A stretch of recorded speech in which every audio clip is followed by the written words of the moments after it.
সমাগত 2024 সাধাৰণ নিৰ্বাচনক লৈ এটা ব্যস্ততা বাঢ়িছে ৰাজনৈতিক দলসমূহৰ সমান্তৰালকৈ ৰাইজৰ মাজতো আৰম্ভ হৈছে গুণাগতা। মই আজি উপস্থিত আছো কলিয়াবৰৰ চুলুঙৰ এজন লোকৰ পৰা বক্তব্য জানিম। দাদা, বৰ্তমান চৰকাৰৰ কাম কাজক লৈ আপুনি ভাল পাইছে নে বেয়া পাইছে? বৰ্তমান চৰকাৰৰ কাম কাজটো বিজেপি চৰকাৰৰ ভালেই। যদি এনেকেই কাম কৰি থাকে ভৱিষ্যতে অনাগত দিনত আমিও আশাবাদী বিজেপি চৰকাৰকে ভোট দিম। 2024 নিৰ্বাচন পালেহি, হয়, আপুনি আকৌ অসমত কাৰ চৰকাৰ বিচাৰিব? বিজেপি চৰকাৰে আমি বিচাৰিম। কিয় বিচাৰিব? বিজেপি চৰকাৰৰ কাম কাজ ভাল, যিখিনি এতিয়া মহিলাসকলৰ কাৰণেও আপোনাৰ যি অৰুণোদয় আঁচনি হৈছে, বৃদ্ধাসকলৰ বৃদ্ধ পেঞ্চন হৈছে, গতিকে ৰাস্তা পদূলিও এইবিলাকৰ উন্নতি হৈ আছে। গতিকে আমি ভাবি আছোঁ যে বিজেপি চৰকাৰে নেক্সট আহক।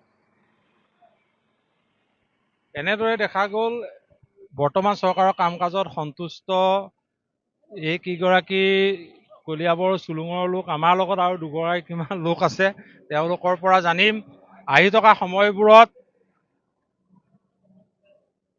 চুলুং অঞ্চলৰ ৰাইজে অসমত কাৰ আকৌ শাসনত বিচাৰিব, বৰ্তমান চৰকাৰৰ কাম কাজক লৈ তেওঁলোকৰ মতামত কি। আমাৰ লগত চুলুং অঞ্চলৰ এগৰাকী ব্যৱসায়ী আছে। দাদা, বৰ্তমান চৰকাৰৰ কাম কাজক লৈ আপুনি মতামত কি? কাম কাজটো ভালে হৈছে। আপোনাৰ আমাৰ বিধায়ক কেশৱ মহন্ত কাম কাজ ভালে কৰিছে আৰু উন্নয়নো হৈছে। বাকী কি ক'ম আৰু, কেশৱ মহন্তকে ভোটটো দিব লাগিব আমি। 2024 নিৰ্বাচন পালেহি,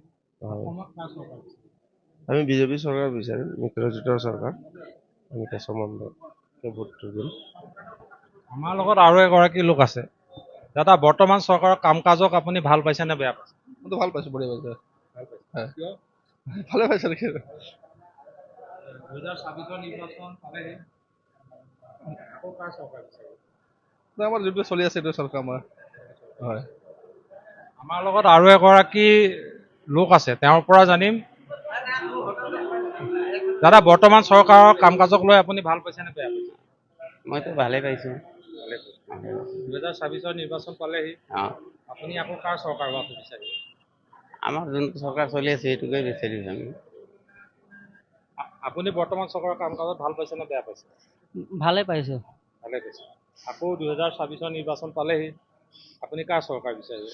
জনে আমাৰে গতিকে এই আমাৰ যি ৰাজ্যে ভালে চলাব সি তাকে চুনিম। তাকে বিচাৰিব। তাকে বিচাৰিম। এনেদৰে দেখা গ'ল চুলুং অঞ্চলৰ ব্যৱসায়ীৰ পৰা সাধাৰণ শ্ৰমজীৱী লোকলৈকে সকলোৱে বৰ্তমান চৰকাৰৰ কাম কাজত সন্তুষ্ট। তেওঁলোকে অসমৰ শাসনৰ গাদীত পুনৰ বিজেপি চৰকাৰখনকে বিচাৰিব। আমাৰ লগত আৰু দুগৰাকী লোক আছে, তেওঁলোকৰ পৰা আমি বক্তব্য ল'বলৈ চেষ্টা কৰিম। দাদা, বৰ্তমান চৰকাৰৰ কাম কাজক লৈ আপুনি সন্তুষ্ট নে অসন্তুষ্ট? সন্তুষ্ট ছাৰ। কিয় হৈছে? ভালে কৰি আছে, মই আৰু ছাৰে ভালে কৰিছে, যি কৰিছে ভালে কৰি আছে আৰু। 2024 নিৰ্বাচন পালেহি, হয়, আকৌ অসমত কাৰ চৰকাৰ বিচাৰিব? মামাকে বিচাৰোঁ আৰু। হয়, কিয়? ভালে লাগিছে, মামা যি কাম কৰিছে ভালে কৰি আছে আৰু অসমত। হয়, এনেদৰে দেখা গ'ল সকলোৱে এতিয়া অসমত পুনৰবাৰ বিজেপি নেতৃত্বাধীন মিত্ৰজোঁটৰ চৰকাৰখনকে পুনৰ শাসনৰ গাদীত অধিষ্ঠিত হোৱাটো বিচাৰিছে। বৰ্তমান চৰকাৰৰ কাম কাজত চুলুং অঞ্চলৰ ৰাইজে সন্তুষ্টি প্ৰকাশ কৰিছে।